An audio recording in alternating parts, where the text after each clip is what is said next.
Hello বন্ধুরা, একটা update নিয়ে হাজির হয়ে গেছি। আজকে পত্রিকাতে একটি প্রতিবেদন প্রকাশ হয়েছে, খুব গুরুত্বপূর্ণ, যে চুক্তিভিত্তিক শিক্ষক নিয়োগের নিয়মে বদল আনতে চাইছে ইউজিসি।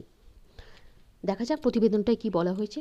কলেজ ও বিশ্ববিদ্যালয়ের শিক্ষক এবং উপাচার্য নিয়োগের নিয়ম বদলের পাশাপাশি এইসব প্রতিষ্ঠানে চুক্তিভিত্তিক শিক্ষক নিয়োগের বিধিতেও বদল আনতে চাইছে ইউজিসি।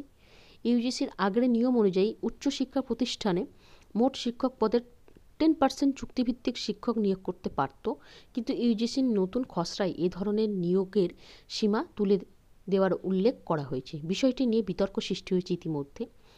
ইউজিসির চেয়ারম্যান এম জগদেশ কুমারের যুক্তি, অনেক রাজ্যে সাহায্যপ্রাপ্ত বিশ্ববিদ্যালয়ে বহু শিক্ষক শিক্ষিকার শূন্যপদ রয়েছে, সংশ্লিষ্ট প্রতিষ্ঠানগুলি তা পূরণ করার চেষ্টাও করছে। সেটা বিবেচনা করে উচ্চশিক্ষা প্রতিষ্ঠানগুলোকে কিছুটা নমনীয়তা দিতেও চুক্তিভিত্তিক শিক্ষক নিয়োগের সীমায় কিছুটা ছাড় দেওয়া হয়েছে। একবার কেন্দ্রীয় বা রাজ্যের উচ্চশিক্ষা প্রতিষ্ঠান সেই সব শূন্যপদ পূরণ করলেই চুক্তির ভিত্তিতে নিয়োগ কম হবে বলে আশা করা হচ্ছে। পশ্চিমবঙ্গ কলেজ ও বিশ্ববিদ্যালয় শিক্ষক সমিতির সাধারণ সম্পাদক শুভদয় দাশগুপ্তের অবশ্য বক্তব্য, চুক্তিভিত্তিক এবং আংশিক সময়ের শিক্ষকদের উপর উচ্চশিক্ষা এমনিতেই বহুলাংশে নির্ভরশীল, অথচ অবসরকালীন ভাতা, ন্যায্য বেতন সব দিক দিয়ে তারা বঞ্চিত। একদম ঠিক কথা।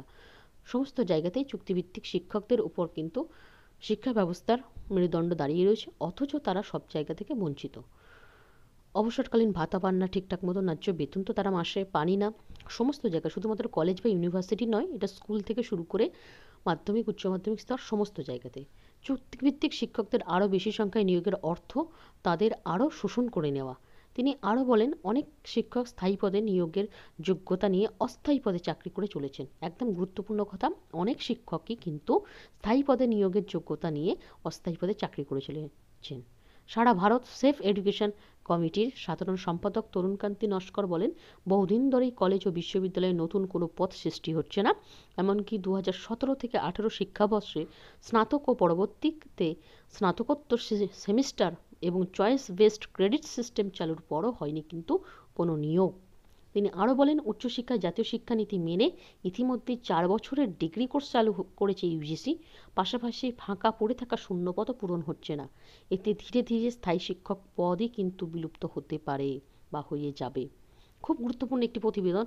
এটা সত্যি আজকে বাস্তব দিনে চিত্রটা শুধুমাত্র কলেজ বা ইউনিভার্সিটিতেই নয়, সমস্ত জায়গাতেই স্থায়ী পদে নিয়োগ নেই, স্থায়ী পদ তৈরি হচ্ছে না, অথচ চুক্তিভিত্তিকদের নিয়োগ করে স্থায়ী শিক্ষা ব্যবস্থার যে মানদণ্ড চলছে সেখানে তাদেরকে বেকার খাটানো এবং তাদেরকে ন্যায্য বেতনও কিন্তু দেওয়া হচ্ছে না, এবং তারা সমস্ত জায়গা থেকে বঞ্চিত। এই বিষয়টাই সমস্ত স্তরে স্তরে এবং রন্ধ্রে রন্ধ্রে হয়ে আসছে। কবে এই বিষয়টার অবসান হবে সেটাই দেখার।